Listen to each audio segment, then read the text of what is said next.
Yo, what's going on YouTube, and welcome to Goal Line Hockey. It's Kevin Forte, and today we're taking a look at the breaking news from last night. Depending on when you're watching this video, the Detroit Red Wings and the Ottawa Senators make a blockbuster trade. Now, the reason I say that is it doesn't really look like a blockbuster on one side. It does look like a blockbuster on the other. We're going to discuss that in today's video. So the short and sweet of this is a sign and trade. The Detroit Red Wings acquire restricted free agent Alex Debrincat and his signing rights. In exchange, the Senators receive Dominik Kubalik, Donovan Sabrango, 2024 first-round pick. That is a conditional first-round pick, and that is the option to send their own or Boston's 2024 first-round pick. In the event the Bruins 2024 first round selection is a top 10 pick, Boston can retain the pick and transfer their 2025 first. Instead, Detroit will then have the option of sending Boston's unprotected 2025 first or their own 2024 first to Ottawa. So there you go. You got that, as well as a fourth round pick in 2024 heading to Ottawa. So to break down the deal, a first, a fourth, and a roster player in Kubalik, a top 6 roster player, and Donovan Sabrango. So Dominik Kubalik, I would say, is the best asset in this deal for Ottawa. He's a 27-year-old left wing, right winger. Interestingly enough, he's a former 7th round pick back in 2013 of the Los Angeles Kings. The Czech native is on the final year of a 2-year deal. He signed back in 2022 with the Detroit Red Wings, and his numbers have been pretty good for the most part. Last year, he picked up 45 points with the Wings, 32 points in 78 games the season prior with the Blackhawks, and he's played in almost 300 games in the National Hockey League. So Dominik Kubalik, definitely the biggest asset here going to Detroit, or going to Ottawa.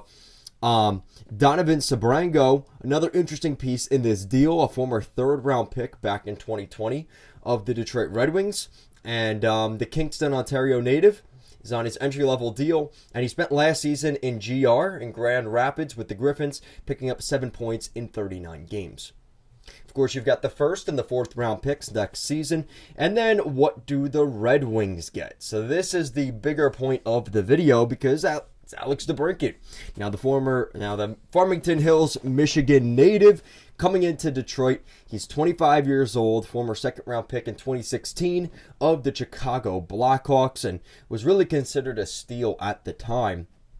Now, obviously, he's coming in here. He had a really good season 2 years ago. That is his kind of claim to fame, was the 2021-2022 season. He picked up 78 points in 82 games with the Blackhawks. Now, he had a little bit of a decline last season with the Ottawa Senators, only picking up 66 points, but that's still his 2nd best NHL season in 82 games. So he has been playing full seasons, which is huge. He has not been out injured, knock on wood, and things like that.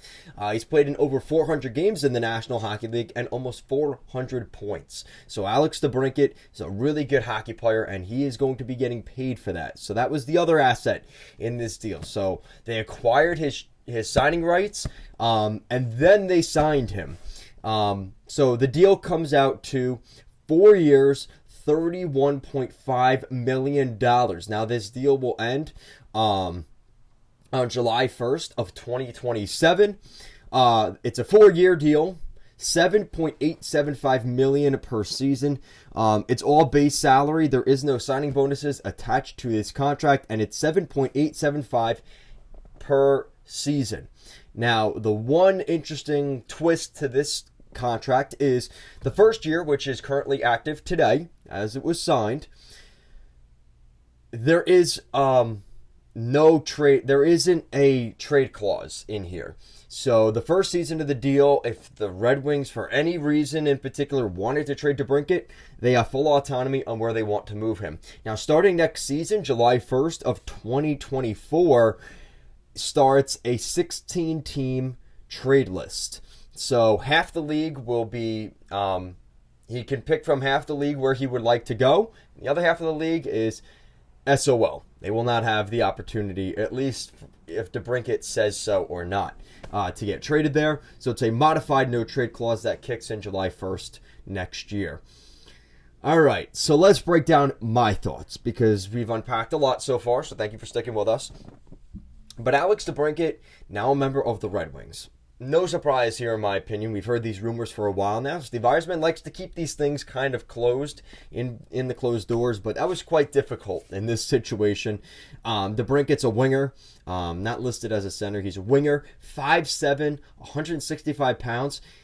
He is smaller than me, which is kind of interesting, but that's also kind of just shows you the level of player he can be, because guys that are typically that small don't really make it in the NHL because there is so many things going against them, right? Whether it is their size or the fact that they can't compete at the same level, it's a lot of compensating, and that's not necessarily a bad thing. That just shows the skill that Debrincat is capable of, that teams are still willing to go after him despite his small size.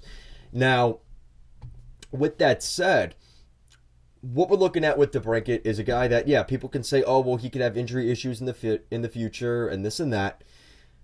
He has played, knock on wood, the last couple seasons, he has missed very few games, if any at all, over the last couple of years. The last 2 seasons, he's played all of his games. He has not missed a single game the past 3 seasons, which is quite impressive when you really put it all together. So, in my opinion, I think Debrincat's a great addition to the Red Wings. You look at that top 6 in Detroit, it got a lot better than it already was, which is kind of crazy. But you consider the fact that now you've got a center core of Dylan Larkin, Andrew Kopp, and JT Compher down the middle. Then on the wing, you've got Debrincat, Perron, Fabry, Kostin, Sprong, Fisher, Bergeron, Raymond, and Joe Veleno, depending on what happens there.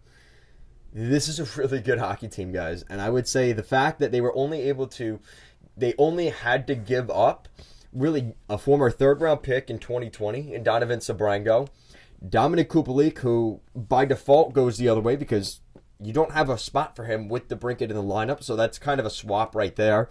A first and a fourth, that's not bad. That is not bad for the Detroit Red Wings. And in my honest opinion, I think the Red Wings definitely won this trade, especially when you consider the fact what Ottawa gave up for Debrincat just 2 years ago. And I'll be making a video about that you'll see later this week. But the idea that the price tag basically last year at this time, literally a year and 2 days, a number 7th overall pick, a 39th pick, and a 3rd round pick. I mean, a top, like I said, that is incredible. The drop in value. Now, that's definitely a knock on Pierre Dorion in his value in Ottawa, but this is a move that the Red Wings benefit from. And the annual cap hit isn't that bad either. Keeping that under $8 million, we look at that contract right now, you're looking at like a Bo Horvat on the Islanders, trying to think of other examples. Pierre-Luc Dubois, right, coming in at 8.5. The fact that he is pretty well under $8 million per year on a 4-year deal is definitely good. And I think this makes sense too, because you're looking at Debrincat, he's going to have a chance in 2027 to, once the salary goes up, the salary cap goes up, the NHL continues to make more money, Debrincat's going to get a higher price tag. And he's kind of betting on himself here, but I think he sees another opportunity to cash in one more time at 29, 30 years old to make one more big contract before his NHL career is through.